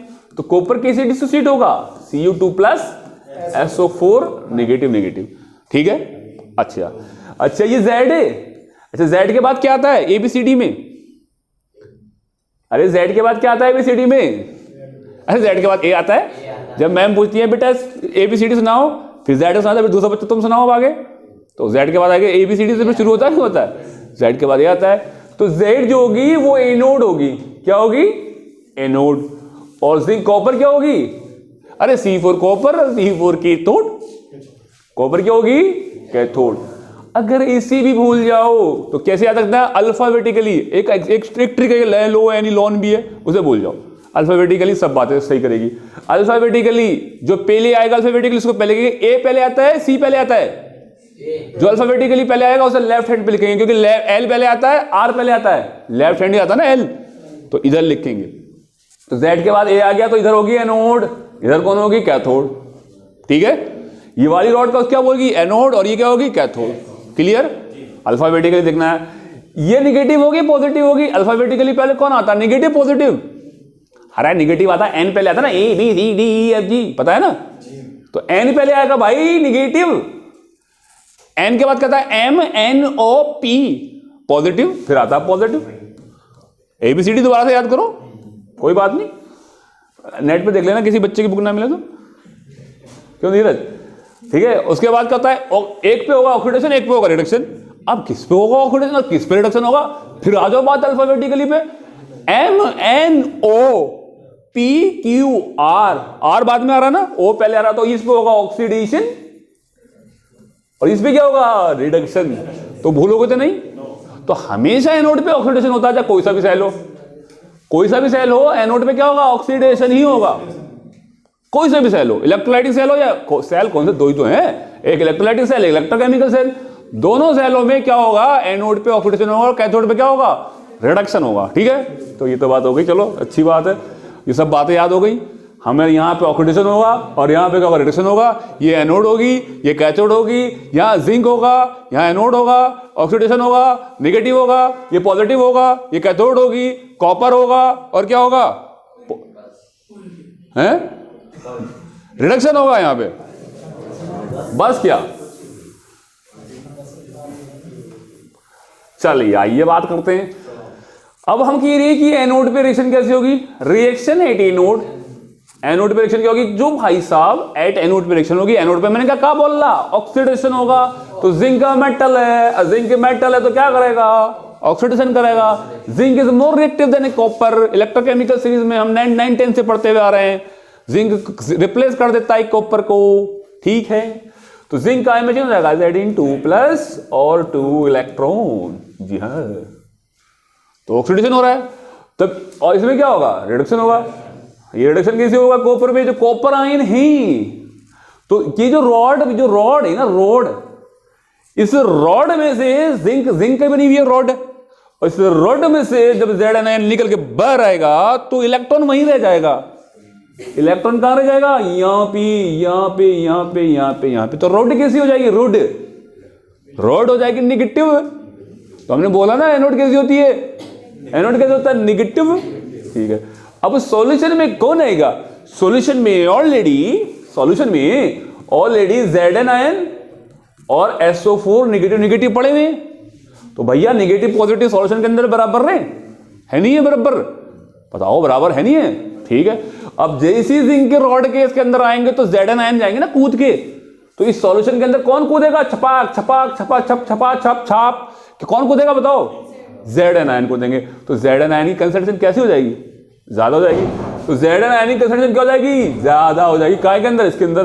तो Zn आयन के ऊपर चार्ज कौन सा है, निगेटिव पॉजिटिव या जीरो न्यूट्रल पॉजिटिव। तो इसका मतलब ये सॉल्यूशन कैसा हो जाएगा, सॉल्यूशन कैसा हो जाएगा, ये पॉजिटिव, और रॉड कैसी हो जाएगी निगेटिव। अभी से यहां से तोड़ दो थोड़ी देर के लिए, इसे सिर्फ हाफ सेल की बात कर रहे हैं, इसकी सॉलिड ब्रिज भी हटा दो थोड़ी देर के लिए। ठीक है, सिर्फ हाफ सेल आधे सेल की बात कर रहे हैं। तो मैं ये कह रहा था कि सॉल्यूशन कैसा हो गया बताओ मेरे को, पॉजिटिव हो गया, और रॉड किसी हो गई नेगेटिव। जब नेगेटिव पॉजिटिव दो चार्ज आपस में कांटेक्ट में आती ही तो दोनों के बीच में एक इलेक्ट्रोड पोटेंशियल डिफरेंस डेवलप हो जाता है। इस सॉल्यूशन के बीच में और इलेक्ट्रोड के बीच में अलग अलग चार्ज हैं, एक पे पॉजिटिव एक पे नेगेटिव, दोनों के बीच में पोटेंशियल डिफरेंस होगा। उस पोटेंशियल डिफरेंस को बोलते हैं इलेक्ट्रोड पोटेंशियल। क्या बोलेंगे इसको, इलेक्ट्रोड पोटेंशियल। एक बात और बता दो, ये जो इलेक्ट्रोड पोटेंशियल है, ये क्यों हो रहा है, यहाँ पे ऑक्सीडेशन हो रही है या रिडक्शन हो रहा है, क्या हो रहा है बताओ, ऑक्सीडेशन हो रहा है। तो यहां पे जब ऑक्सीडेशन हो रहा है तो मैं इसको बोलूंगा ऑक्सीडेशन इलेक्ट्रोड पोटेंशियल। क्लियर हो गई बात, क्या बोलेंगे इसे, ऑक्सीडेशन इलेक्ट्रोड पोटेंशियल। चलो अच्छी बात है। अब सेम यहीं पे आ जाओ, कहां पे, यहां आ जाओ, इधर वाले हाफ सील पे आ जाओ, इधर वाले हाफ सील पे आ जाओ। यहां पे क्या है, कॉपर, कौन है यहाँ पे, कॉपर, और यहां पे कौन है, कॉपर का सॉल्यूशन इलेक्ट्रोलाइट CuSO4। तो अभी बताओ यहाँ पे CuSO4 तो बराबर है ना दोनों के दोनों आयन, तो जितने अगर 1 लाख ये है तो 1 लाख, ये 1000 ये तो 1000, 1 करोड़ ये तो 1 करोड़, ये 1 मोल ये तो 1 मोल, ये बराबर है नहीं है, बताओ दोनों आयन बराबर है। अच्छा, तो क्या होता है, जो रोड होती है, रोड ये जो होती है, रोड कॉपर की रोड जो होती है, तो कॉपर की रोड में से यहां से इलेक्ट्रॉन, यहां पे इलेक्ट्रॉन लेना चाहता है ये वाला, क्योंकि कॉपर की इलेक्ट्रोकेमिकल सीरीज में जो आप देखेंगे ना कंडक्टिविटी, वो सॉरी वो क्या नाम है, जो इलेक्ट्रोड जो है सीरीज इलेक्ट्रोकेमिकल सीरीज की है ना, वो बहुत नीचे होती है। तो सेल कभी कॉपर नहीं चाहता कि मेरे अंदर ऑक्सीडेशन हो, कॉपर के अंदर रिडक्शन होगा। तो कॉपर के अंदर रिडक्शन होगा तो यह रॉड में से कॉपर आयन निकूद के भागेंगे, जो सॉल्यूशन के अंदर जो उसकी टेंडेंसी क्या होती है, कॉपर के CuSO4 के सॉल्यूशन के साथ कॉपर के आयन कॉपर में जाके चिपकते हैं। ठीक है, कहते कोई कॉपर कहेंगे भैया हमारी तो टेंडेंसी, हमारे आयन की टेंडेंसी मेटल बनने की है, कॉपर सॉलिड मेटल बनने की है, ना कि जिंक की तरह। जिंक की रॉड की क्या टेंडेंसी है, जब भी उसे सॉल्यूशन में डालोगे तो उसके Zn आयन बाहर आएंगे, इलेक्ट्रॉन वही छोड़ देगा। तो जब यहां से कॉपर यहां पे आके चिपकेगा, कॉपर का सॉल्यूशन यहां पे कॉपर आगे ले ये आ गई, इससे CuSO4 के सॉल्यूशन से कॉपर कहां जाएगी, यहां आके चिपक जाएगी। किसके ऊपर चिपक जाएगी, कॉपर रोड पे। काय पे चिपक जाएगी, कॉपर रोड पे चिपक जाएगी। तो जब कॉपर रोड पे जाएगी ऐसे को चिपकेगी, ये कौन है, आयन, तो यहां से क्या पकड़ेगी, इलेक्ट्रॉन पकड़ेगी यहां से, तब जाके तो चिपकेगी। तो इसका मतलब साफ ही क्या, यहां पे कौन सा आ जाएगा चार्ज, पॉजिटिव, क्योंकि इलेक्ट्रॉन तो यहीं से आए ना रॉड में से, तो रॉड कैसी हो गई, पॉजिटिव, और सॉल्यूशन कैसे हो गया, नेगेटिव। जो चार्ज जब आएंगे कॉन्टेक्ट में तो क्या होगा, पोटेंशियल डिफरेंस डेवलप हो जाएगा। तो इसको बोलते हैं इलेक्ट्रोड पोटेंशियल। क्या बोलते हैं, इलेक्ट्रोड पोटेंशियल। शाबाश। और ये इलेक्ट्रोड पोटेंशियल क्यों डेवलप हुआ, जब क्या हुआ, ऑक्सीडेशन हुआ, रिडक्शन हुआ। रिडक्शन किसका रिडक्शन हुआ, कॉपर आयन का, कई में हो गया, कॉपर सॉलिड में। ठीक है, तो इसको बोलेंगे reduction electrode, reduction electrode potential. समझ में आ गई बात। ठीक है, कुल मिला के ये रॉड हमें कैसी है, नेगेटिव, ये कहां से है, पॉजिटिव है। अगर इनके बीच में तार लगा देंगे, इनको कांटेक्ट में कर देंगे, तो ये नेगेटिव पॉजिटिव कांटेक्ट में आ गए, नहीं आ गए। तो इस नेगेटिव और पॉजिटिव जब कांटेक्ट में आ जाएंगे तो क्या होगा, तो पोटेंशियल डिफरेंस डेवलप होगा, है ना। इसको बोलते क्या, सेल का पोटेंशियल। पोटेंशियल डिफरेंस है सेल का पोटेंशियल। अब ये हाफ सेल अलग अलग थे, इसकी बात करेंगे electrode potential, oxidation electrode potential, reduction electrode potential. जब इसको दोनों रोडों को कांटेक्ट में कर देंगे किसी वायर की सच, या कोई बीच में वोल्टमीटर भी लगा देंगे जो वोल्ट में नाप लें कितना वोल्ट हो रहा है, तो क्या होगा, तो इसके कांटेक्ट में आदि क्या हो जाएगा, ये सेल का पोटेंशियल हो जाएगा ना। तो सेल का, तो दोनों के बीच में एक पोटेंशियल डिफरेंस डेवलप हो जाएगा, है ना। और एक इलेक्ट्रोमोटिव फोर्स EMF, है ना। तो EMF दोनों के बीच में डेवलप हो जाएगा ना, इलेक्ट्रोमोटिव फोर्स ये कहेगा अरे तुम्हारे पास तो पॉजिटिव चार्ज है, तुमको इलेक्ट्रॉन की बहुत जरूरत है, तो क्या इलेक्ट्रॉन यहां से जाएंगे और यहां पे आएंगे, तो ये इलेक्ट्रॉन के इधर जाने को कौन मजबूर कर रहा है, अरे ये पॉजिटिव चार्ज, दोनों के बीच में डिफरेंस है ना। अगर दोनों में बराबर नेगेटिव होता तो क्या ये इलेक्ट्रॉन इधर भागता, ये दोनों तरफ पॉजिटिव होता तो क्या इलेक्ट्रॉन भागता इधर, है ना। तो ये वर्क डन हो रहा है ना इधर से इधर पोटेंशियल डिफरेंस की वजह से, तो इलेक्ट्रॉन इधर भागेगा तो करंट किधर होता है, उल्टी डायरेक्शन में होता है, पढ़ा होगा ना फिजिक्स में, है ना। ठीक है। अच्छा, अब बात करते हैं इस, ये बन गया सेल, तैयार हो गया आपका। सॉलिड ब्रिज आएगा, आगे पढ़ाएंगे हम सॉलिड ब्रिज, अभी सॉलिड ब्रिज रह गया हमारा, सॉलिड ब्रिज को पढ़ाएंगे अभी हम। अच्छा, ये हमारा देखो सेल रिप्रेजेंटेशन कैसे होता है, सेल को कॉपी में रिप्रेजेंटेशन करना है। सेल तो भैया एक डिवाइस है, एक इंस्ट्रूमेंट है ना। उसको कैसे रिप्रेजेंट करना है, कहाँ रिप्रेजेंट करना है उसको, कॉपी पे, किताब पे, बुक पे, पेपर पे, स्मार्ट बोर्ड पे, जहां भी करना है तो कैसे करना है। तो यहाँ पे क्या हो रही, यहाँ पे ऑक्सीडेशन हो रहा है, तो लिखो ABCDEF, नो ABC। क्या मतलब, ए का मतलब एनोड वाली रिएक्शन, बी फॉर ब्रिज का साइन लगाना है, ब्रिज, ये ब्रिज जो हो रहा है ब्रिज के बारे में भी पढ़ाएंगे। सी का मतलब कैथोड वाली रिएक्शन, है ना। तो एनोड वाली रिएक्शन क्या होती है, एनोड पे क्या हो रहा है, ऑक्सीडेशन, तो Zn क्या हो रहा है, ये ऑक्सीडाइज हो रहा है ना। और फिर क्या हो रहा है, ब्रिज लगा दो, फिर कॉपर क्या हो रहा है, कॉपर आयन क्या हो रहा है, रिड्यूस हो रहा है, कहीं में कॉपर भी, तो समझ में है। तो ये ब्रिज लगा दिया, ब्रिज हम इसको लगा रहे हैं, सॉल्ट ब्रिज बोलते हैं इसको, अभी बताएंगे इसके बारे में, पढ़ाएंगे अच्छे से। सॉल्ट ब्रिज क्या होता है ना, पढ़ेंगे क्या होता है सॉल्ट ब्रिज।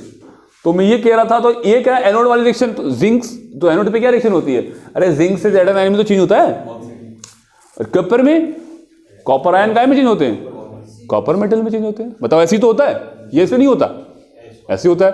तो ये था हमारा सेल रिप्रेजेंटेशन। किसी का भी सेल रिप्रेजेंटेशन करना हो तो पहले एनोड वाली रिएक्शन, फिर ब्रिज का वो लगा दो, फिर ये।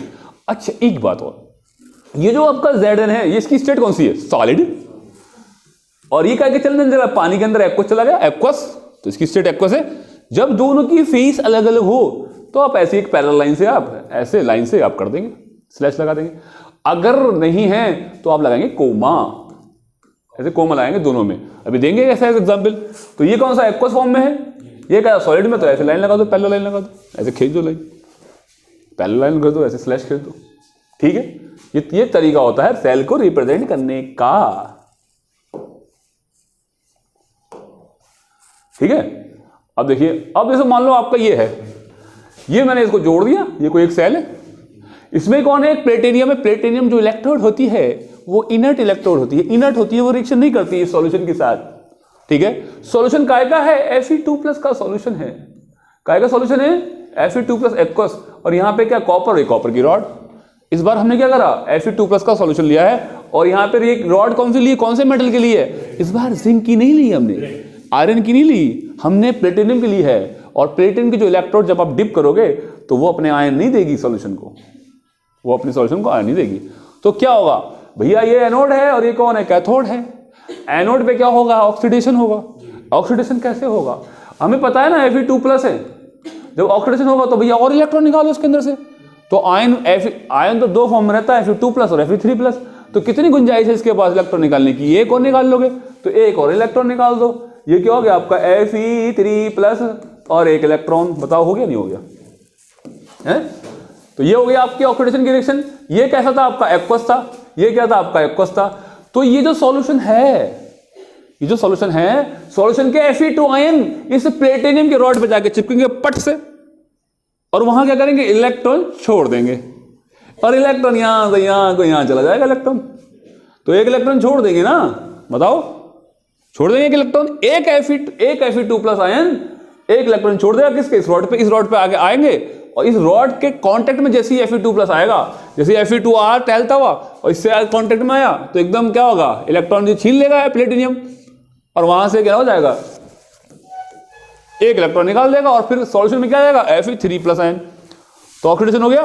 अच्छा, अब देखो यहाँ पे कॉपर वो जस्ट इधर आएगा, कॉपर करा मेरे को तो 2 इलेक्ट्रॉन चाहिए, क्योंकि कॉपर आयन यहाँ पे जो डिमांड है ना कॉपर आयन की, वो 2 इलेक्ट्रॉन की है, वो 2 इलेक्ट्रॉन की कैसे, बोले कॉपर 2+, यहां से 2 इलेक्ट्रॉन देगो तो क्या बनेगा, तभी तो कॉपर सॉलिड बनेगा।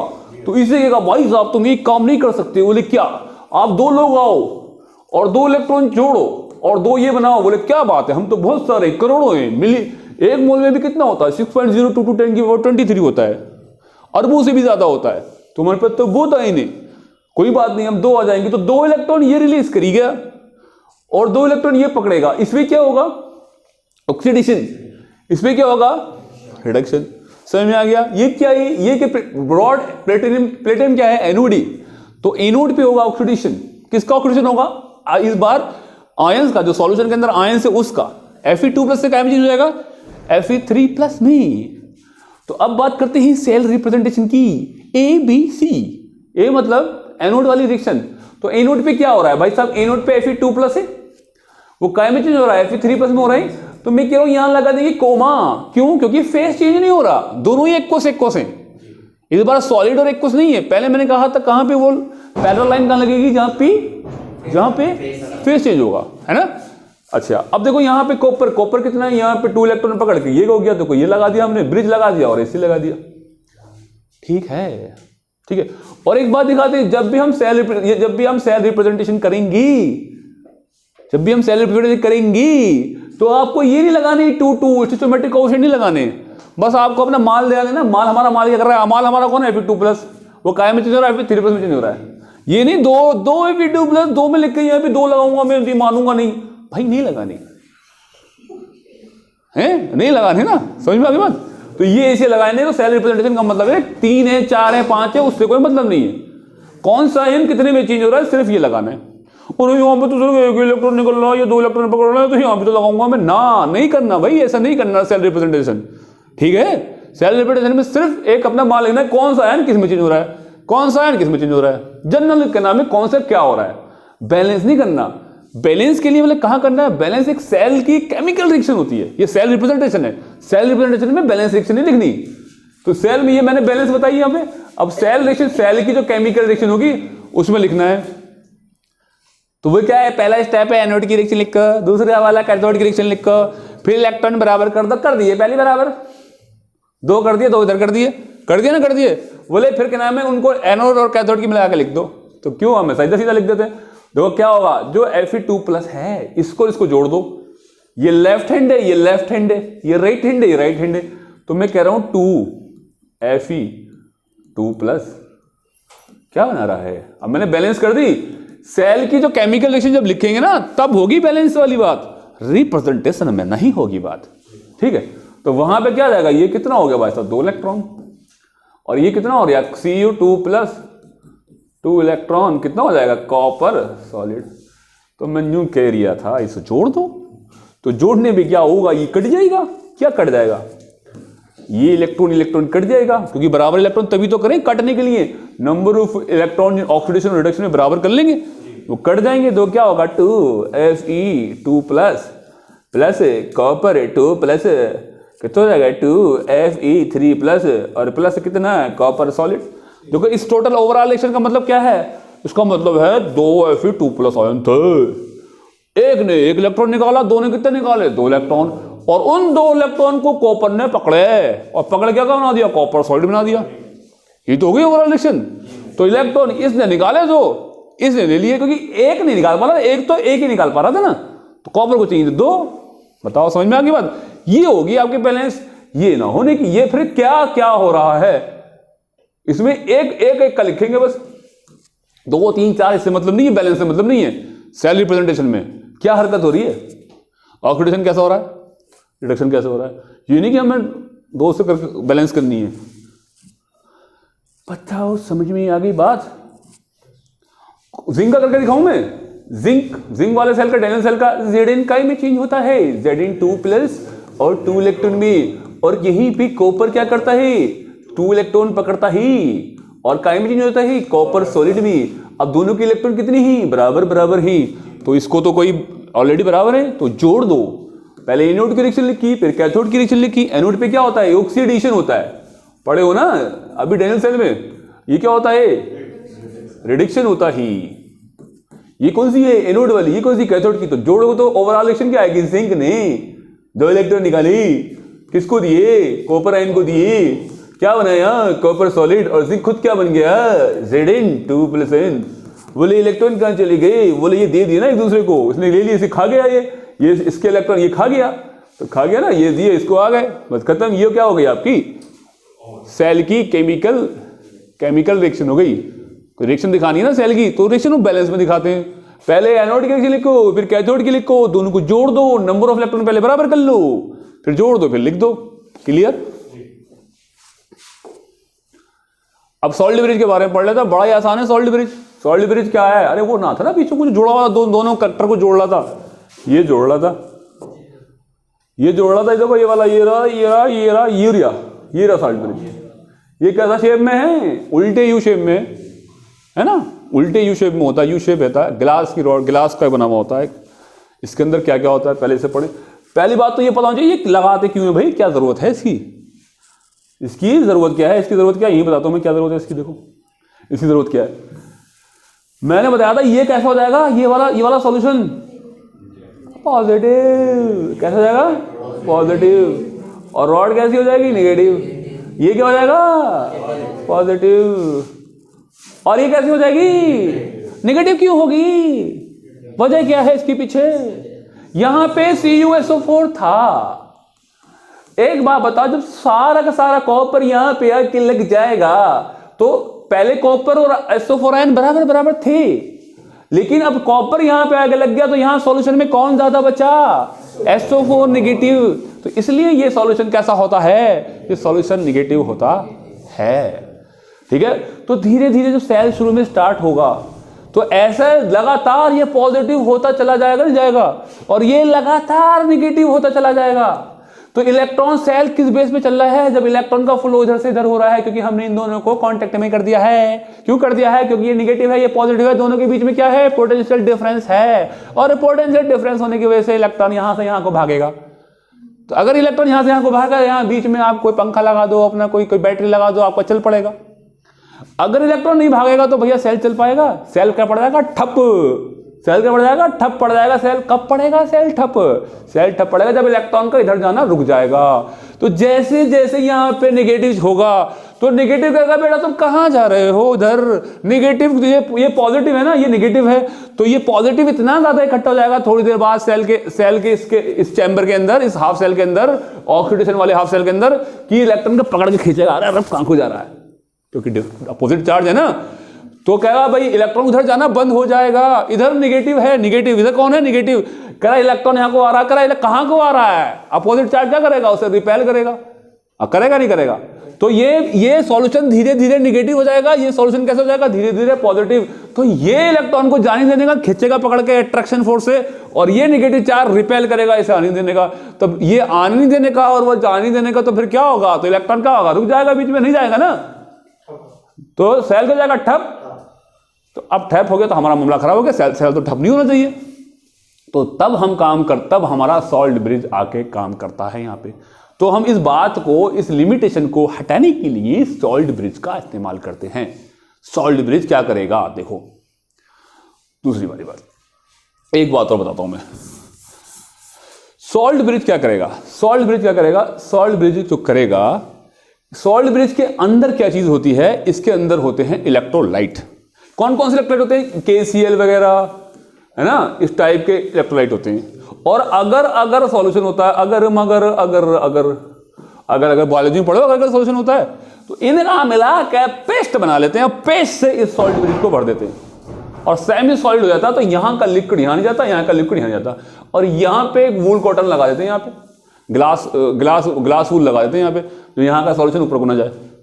तो जैसे ये प्लस होगा इकट्ठा, यहां प्लस इकट्ठा हो गया, यहां नेगेटिव इकट्ठा हो गया। बोले अगर इसको कोई आके न्यूट्रलाइज कर दे तो हमारा इलेक्ट्रॉन फिर दोबारा से दौड़ना शुरू कर देगा, नहीं कर देगा। बोले अगर कोई इसको आके, किसको, बोले इस नेगेटिव को अगर कोई न्यूट्रलाइज कर दे आके, तो हमारा ये जो इलेक्ट्रॉन आना शुरू हो जाएगा यहाँ को, तो हमारा सेल फिर चालू हो जाएगा।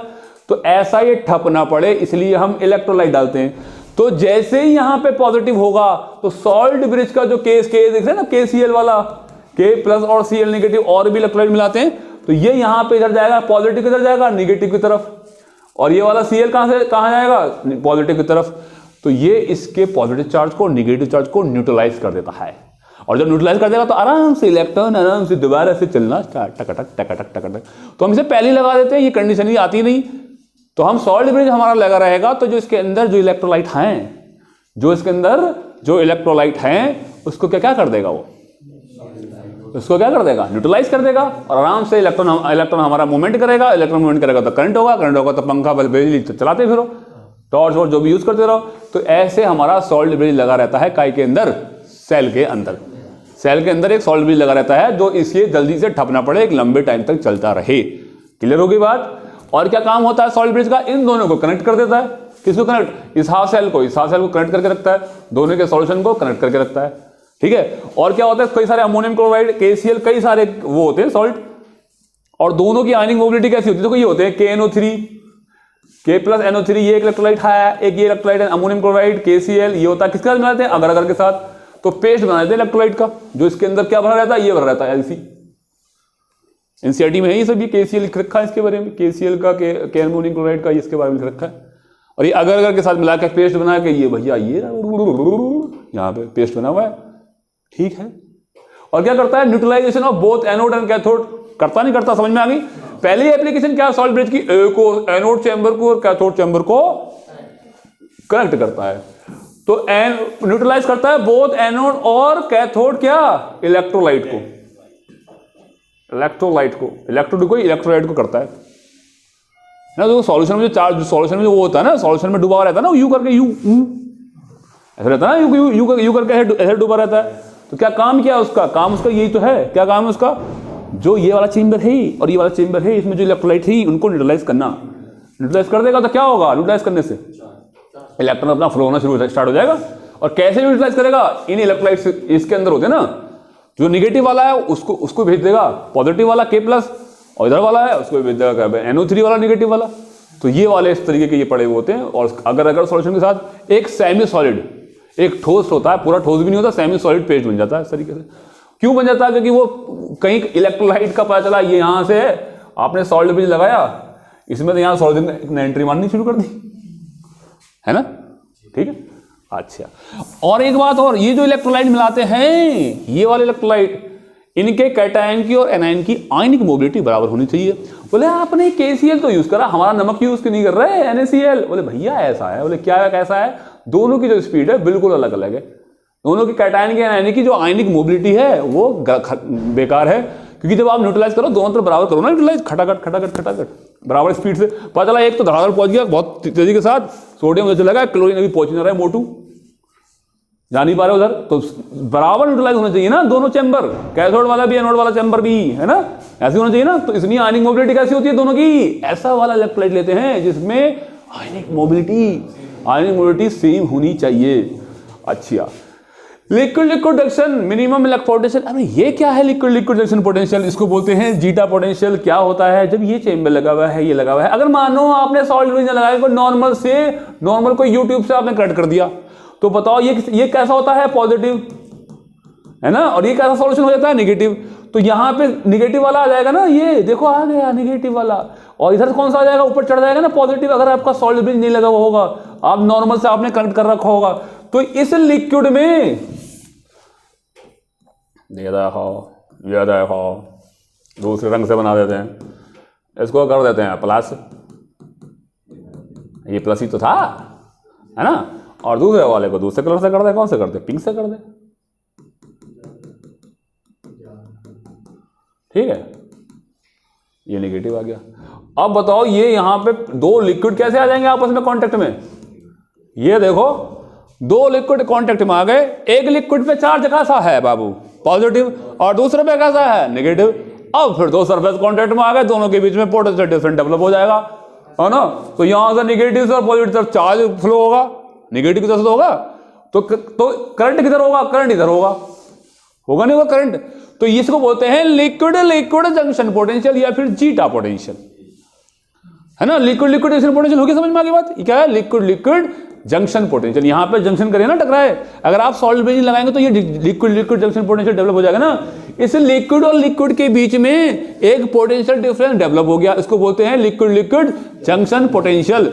ये जो होता है ये वाले का, किसका? इसका बाहर वाले सेल का बिल्कुल उल्टा होता है। यहां से इलेक्ट्रॉन इधर फ्लो होता है, करंट इधर होता है। इसमें क्या होता है? यहां पे नेगेटिव चार्ज इधर फ्लो होगा और करंट इधर होगा, तो उल्टा है ना, करंट इसका इधर है और नीचे वाले का इसका इधर है।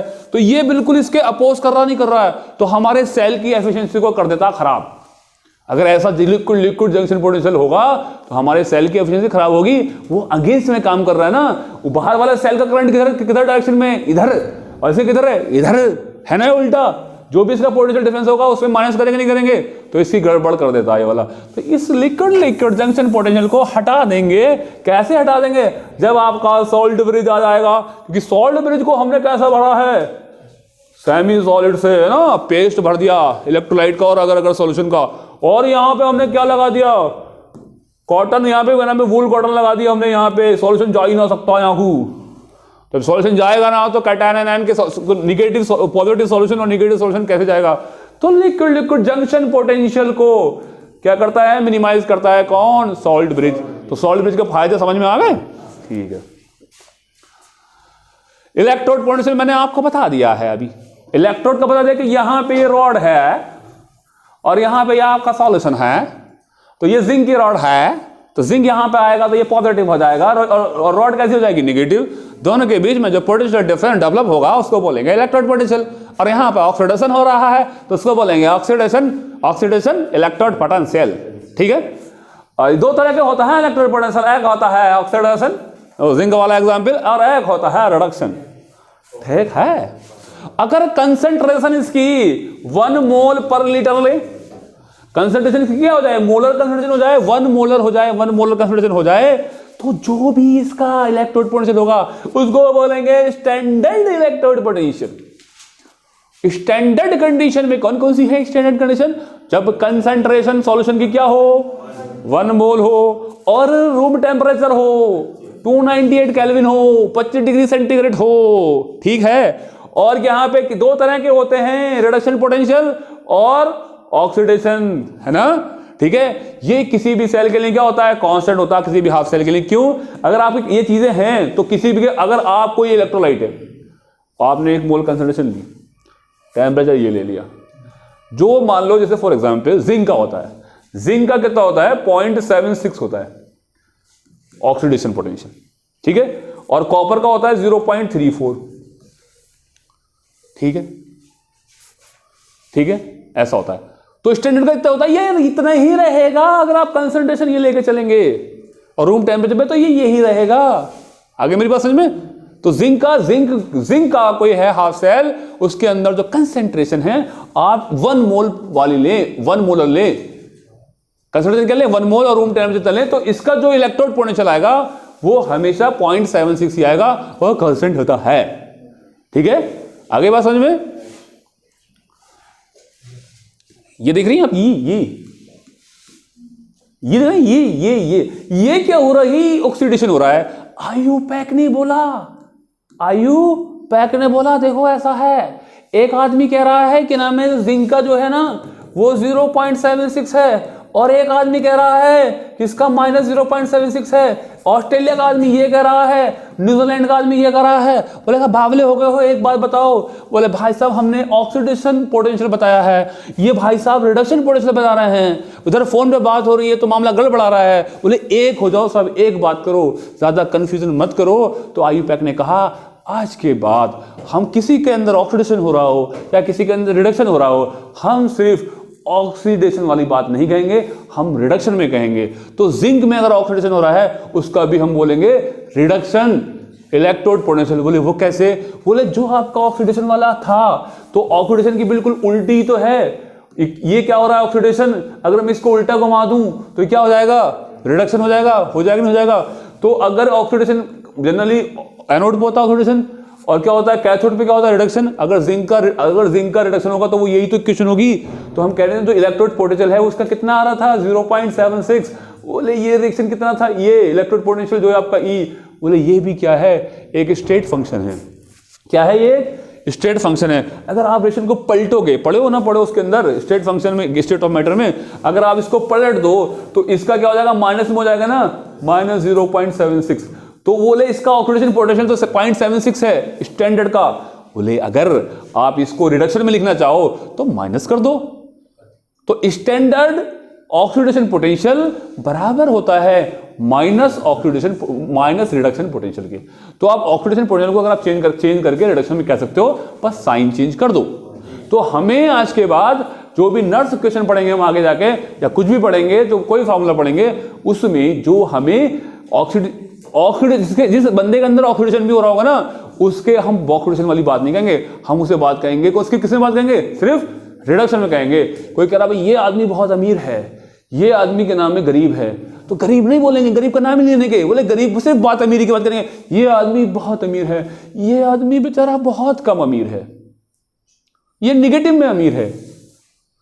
तो रिडक्शन पोटेंशियल में बात करेंगे, इसका रिडक्शन पोटेंशियल, इसका इलेक्ट्रॉन लेने की टेंडेंसी बहुत अच्छी है, इसका इलेक्ट्रॉन पोटेंशियल बहुत अच्छा है, इसकी इलेक्ट्रॉन लेने की टेंडेंसी अच्छी नहीं है, इलेक्ट्रॉन लूज करने की टेंडेंसी अच्छी है, तो कोई बात नहीं, इसकी इलेक्ट्रॉन गेन करने की टेंडेंसी बहुत बुरी है, मतलब इसका रिडक्शन बहुत बुरा है, इसका रिडक्शन माइनस में है। तो जिंक के अंदर क्या हो रहा है ऑक्सीडेशन, लेकिन हमें बात कायम करनी है सिर्फ रिडक्शन में। हम कहेंगे जिंक के अंदर रिडक्शन जो है बड़ी मुश्किल से होता है, उसकी वैल्यू माइनस में आती है, -0.76। 0.76 किसकी आती है? स्टैंडर्ड की। जब आप एक मोल कंसंट्रेशन लें, अगर आप कंसंट्रेशन चेंज करेंगे तो आपकी वो वैल्यू चेंज हो जाएगी। अगर आप स्टैंडर्ड कंडीशन से अलग चलेंगे तो आपकी वो वैल्यू चेंज हो जाएगी। ओके, अब जो इलेक्ट्रोड पोटेंशियल है ना, वो क्या है, इसे कल से पढ़े हैं? आप लोगों के मूड ऐसे लग रहे हैं, बड़े परेशान से कह नहीं पा रहे हैं। ठीक है, चलो ठीक है ना, ओके, बाय बाय।